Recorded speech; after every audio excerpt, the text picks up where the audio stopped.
Right now, the sentiment score for cloud is sitting at -0.30, which is notably low compared to its historical baseline.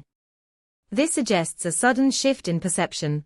Perhaps recent events or news are driving negativity around cloud services.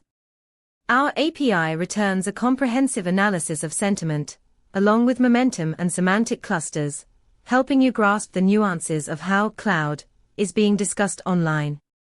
Imagine you're building a product that relies on cloud infrastructure.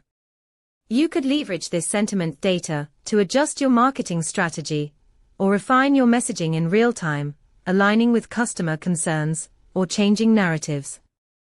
For more details, visit pulsebit.lojenterprise.com/docs.